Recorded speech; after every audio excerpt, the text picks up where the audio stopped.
Abençoe a tua família. Você viu logo em cima aí o título da nossa thumb e-mail aí, como era no início, né?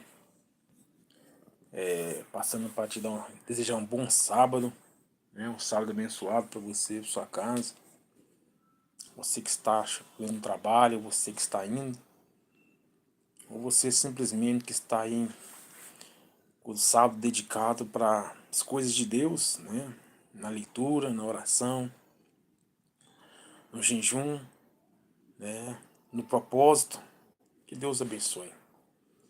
Nós estamos falando sobre aqui, pensando sobre o início, né?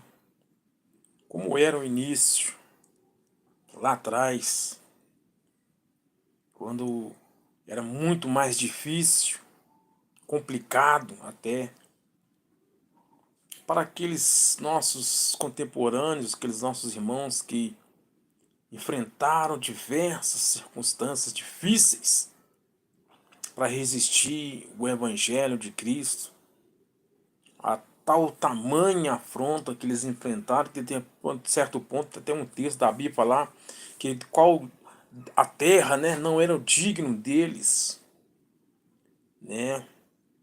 E a gente vendo que o tempo foi passando, as coisas foram modernizando, a era foi se adequando, ajustando, e as pessoas se apegaram numa estimativa muito grande que se não tiverem dentro de um espaço físico chamado de templo, ela não está cumprindo com os requisitos de Deus.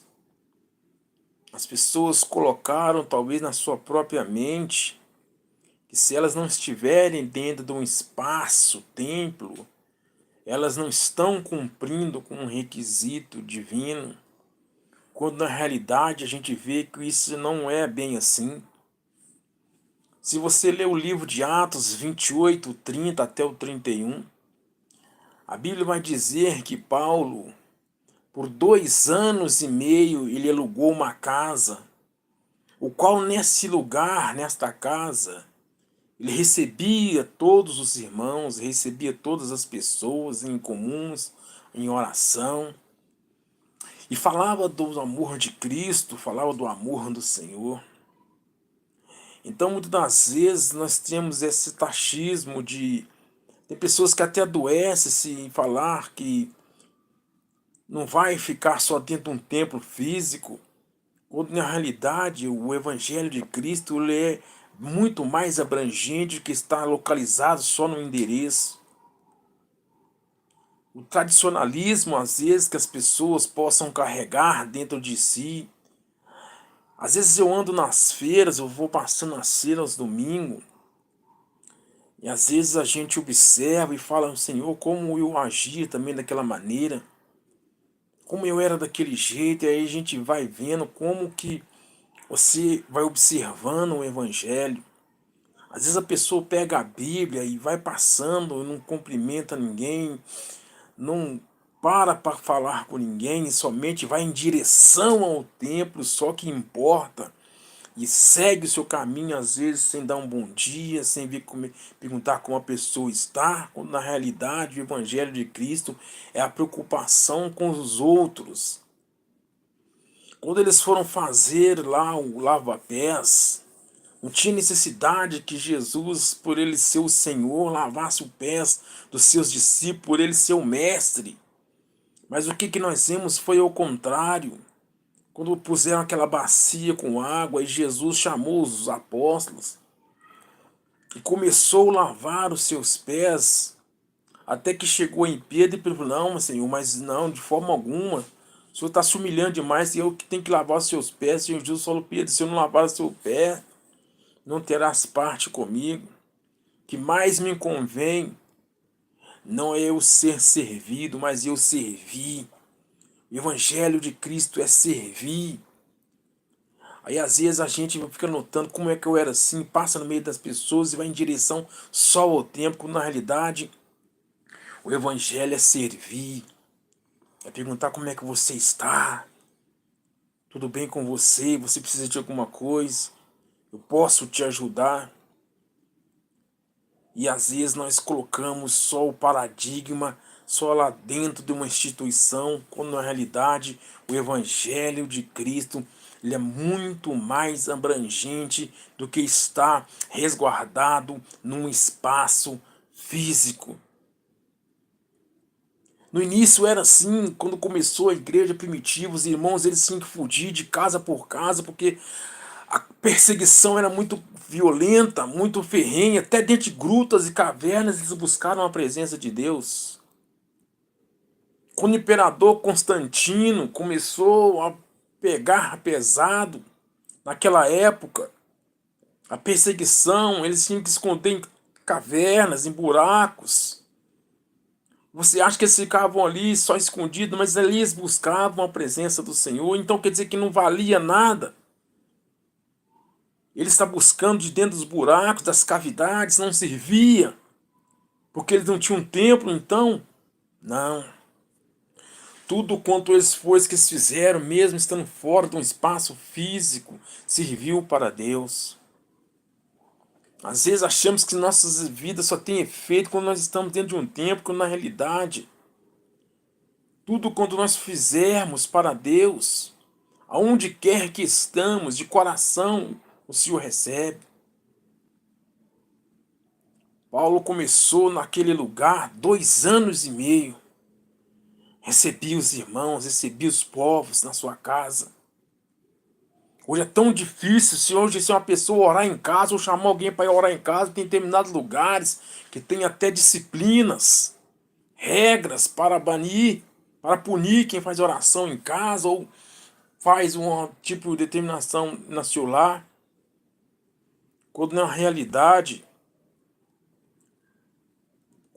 foi assim na era primitiva.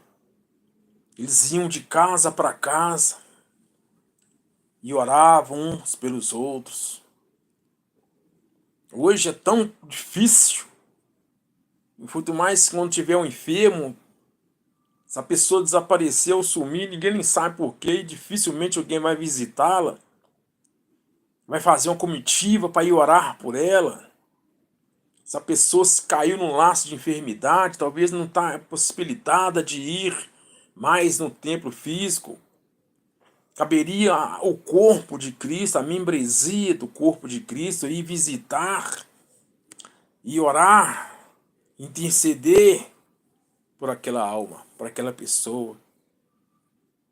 Como se fosse um corpo com um corpo, então ele sente todo o que acontece com ele. Então Paulo orava em sua casa.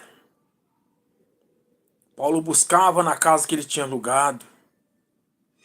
Paulo visitava aquelas casas e trazia o evangelho de Cristo.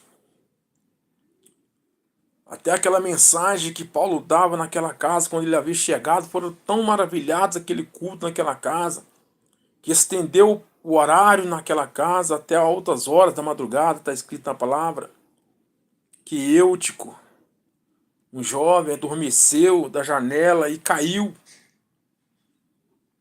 Caiu daquele andar lá embaixo. Aí todo mundo falou, nossa, Eutico está morto. Aí o apóstolo desceu as escadarias, foi lá na rua onde Eutico havia caído e deitou sobre ele e pediu a Deus e ele retornou à sua vida. Então são vários os contextos. Então você pensa bem se você tem cumprido os requisitos de Deus só por estar dentro de uma congregação, de uma membresia, e às vezes os deveres cristãos de visitar alguém que está enfermo, de orar para alguém que está enfermo, de saudar, cumprimentar, perguntar se alguém precisa de alguma coisa, está sendo cumprido. Quando Jesus fez a parábola lá do samaritano, ele queria saber quem se importava com alguém.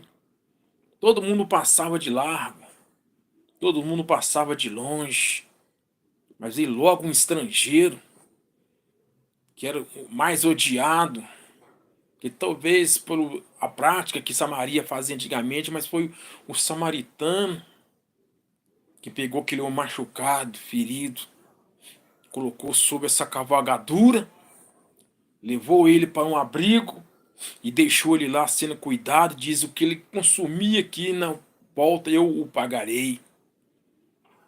Ato da justiça. Temos que ver se estamos sendo justos com as pessoas, temos que ser bondosos, caridosos, confirmando assim as obras de Cristo, que é o Evangelho.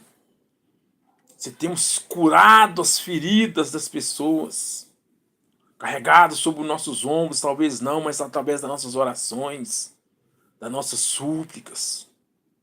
Como os versículos mesmo falam, orai uns pelos outros. Orai uns pelos outros.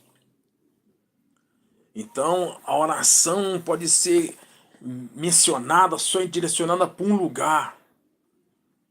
Mas a oração e o clamor, ele tem que ser destinado em qualquer lugar e em qualquer situação. Não se esqueça, meu amado, de se inscrever, deixar o seu comentário. Em nome do Senhor Jesus, que Deus abençoe a sua vida. Eu passei rapidamente só para lembrar sobre isso.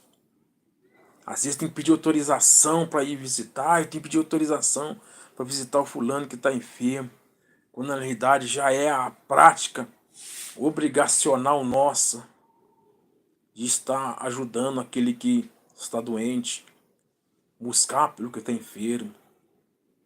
Esse é o ensinamento que Jesus deixou para cada um de nós. Ajudais uns aos outros.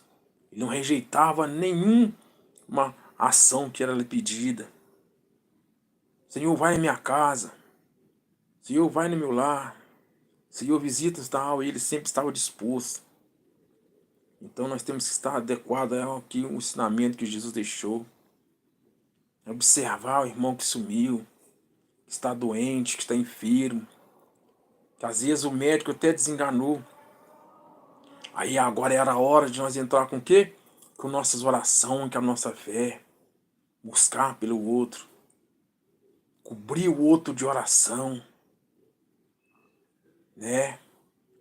Que o Senhor Deus continue falando no seu coração. Foi rapidamente passando aqui nessa tarde. Você tem um excelente sábado, proveitoso. Recobre suas energias se você está, né, de folga ou você está, né, com tempo. E sabe de uma coisa, o que o Senhor espera de cada um de nós é que nós nos ajudamos uns aos outros nas nossas dificuldades. Que a paz do Eterno continue na sua vida, te iluminando. São essas pequenas, simples palavras, que não são nenhuma delas vindas de mim mesmo. Creio que ninguém que fala para o Senhor não fala se não for pelo Espírito Santo de Deus. Que o Deus vivo possa te abençoar nesse dia de hoje. Que você receba a cura, se você está precisando de uma cura. De uma libertação, se você estiver precisando de uma libertação. De uma solução imediata, se você estiver precisando de uma solução imediata agora. Eu não sei, mas o autor e consumador da fé, ele sabe. A palavra de Deus diz lá em Hebreus que ele é capaz de discernir a intenção e o coração do homem e seu pensamento, entre a junta e a medula. E capaz de discernir todas as intenções do coração do homem. Ele conhece essa situação hoje. Ele conhece essa situação nesta hora, neste minuto, nesse segundo. E é Ele que vem, esperando você abrir a tua boca para pedir socorro. Ele perguntou para aquele homem, você quer ser curado? Ele pergunta para você nesse sábado, você quer? Aí é você e Deus. Que Deus te abençoe, que Deus te guarde. Canal Luz da Palavra 2, estamos aí com alguns vídeos. Se você puder entrar, fazer sua inscrição, nos abençoar, não custa nada. É de graça. E o Senhor Deus dos Exércitos é que vem confirmar as grandes obras sobre a tua vida. Até lá.